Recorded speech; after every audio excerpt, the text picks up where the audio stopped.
We are doing another review on another microphone set. This baby here, this is from a company called MAONO, and it cost me around about £65 or just under. And as always, I will stick a link in the video description so you can go and check it out. What we're going to do in this video, we're going to have a quick look around the box, do the unboxing, set it all up, and then have a listen to the quality of sound. We are going to test it in mono, and then I'm going to convert it into stereo. So you can hear it in mono and stereo. So it'll come out probably the left speaker, and then we're converting to stereo so it comes out of both speakers. So with that, shall we get on with it? Right, let's have a quick look around the box then. So it shows you a picture of what it is, tells you what it is, and tells you what model number it is. Nothing much to see on that side. Tells you the name of the company on that side. A bit more information on this side. So there's a cardinal polar pattern.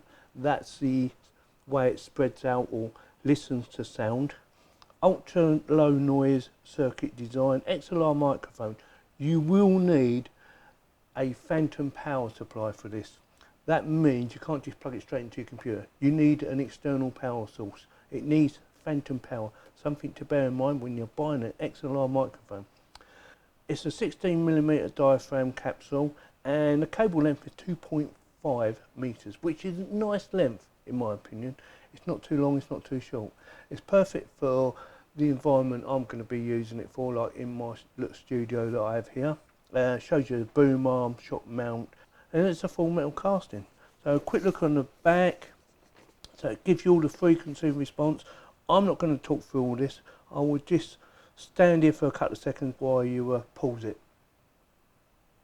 Right, got that? Right, let's do the unboxing then and see exactly what you get for your money.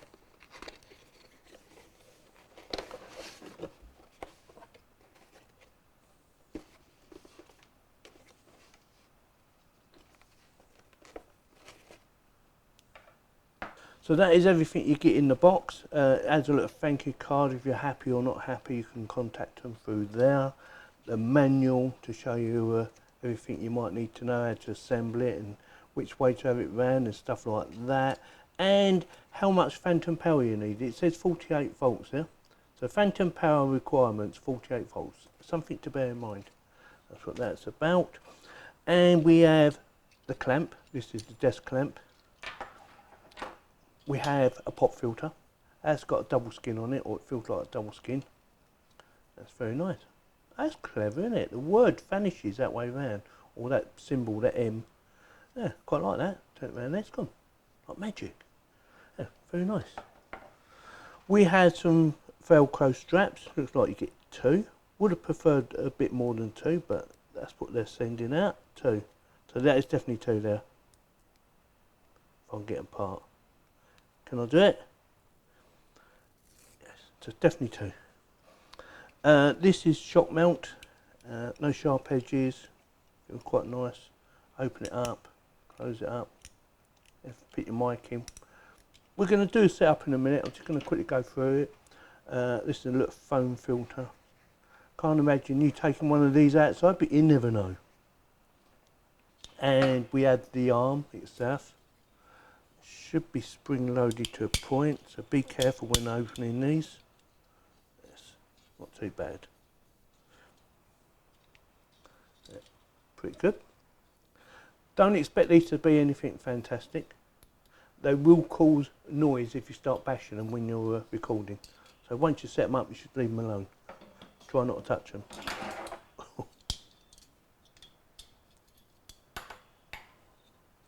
Make sure you do them up. Could go flying. Cable, let's have a quick look at the cable. We know how long it is, it's 2.5 meters. We want to feel the quality. It says high grade on there. It says high grade, low noise, microphone, cable. So this is an XLR connection. And this is a female one with a little lock on it. So it doesn't actually get pulled out, which is handy to know. So cable feels very good, nice quality, a good thickness. Yes, very nice. And the microphone itself. That looks nice. I do like that. I like this little shiny edge here. It does have a nice bit of weight to it. I do like a microphone with a bit of weight to it. Yeah, very good. So when you're recording, you have to make sure it's facing towards you, so the wording is where the microphone's pointing, so it should be there. So if you have it around that way, it's going to sound a bit muffled. And the connections, yeah, looks really good. It's got a thread on there if you need to attach it to something else. There is a thread there, looking at that, but it should fit in this really easy. So I'll quickly show you. So that should, all you do is you open that up, plonk that in, like so, and then just shut it up again, and that will hold it, guaranteed. Right, so with that, I'll set her up.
It's all set up and hopefully you can't hear no background noise. You might find it's only coming out one speaker. I will change that in a second for you, and I will do that in my editing software.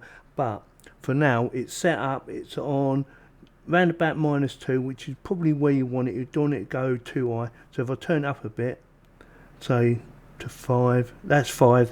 You might find that's a bit too loud, but 4 to me seems about right. -10.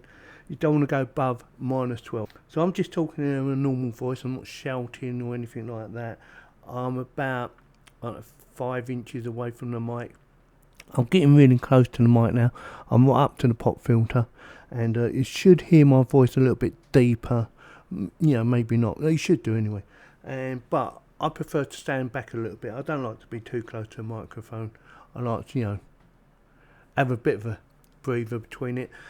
My only issue, and it's only a minor one, I did have a bit of trouble with the pop filter, getting it to stay in the right place, but once I got it there and tightened everything up, it was fine. And unusually, it showed in the diagram on the manual that the pop filter should be screwed into this little arm rather than on the long arm, which is where you normally put it. But in the picture, it showed it on there, and I thought I'd do it to the picture, so that's what I've done. I put it on this little arm, which attaches the shock mount. So that was a bit unusual for me. I never done it like that before, but showed it in a picture like that, so I thought, yeah, I'll do it like that. So what do I think? Well, obviously I haven't listened to the sound. It is as expected. The arm itself is nothing special, and if I touch it, you probably will hear noise because it's quite hollow, so it will give quite a bit of feedback. But once it's set up and you get it in the right place, you shouldn't be playing about with it anyway. So that's how that is. And yeah, the cabling looks really good, really good quality. Everything else is basically the same. I like the quality or the weight of the microphone. It's got a nice weight to it, which is what I like. So what I'm going to do now is I'm going to have a listen to the microphone myself, and I'll let you know what I think about it. So I'll be back in a bit. Right, I've had a listen to it, and yeah, the quality of sound is very good. It is picking up some sound, and I think it's picking up my fans running on my computer, because they are quite loud fans. So I'm pretty sure that is picking that up. But apart from that, it is perfect. Well, it's perfect for the budget that you're paying, £60 to £65. You can't expect it to be fantastic. If you want it to be fantastic, you're going to pay a lot more money. than say £60 to £65 for a microphone set and get very high quality. I think the sound quality is very good. You can hear my voice nice and clear, and yeah, easy to set up, which is what I expected.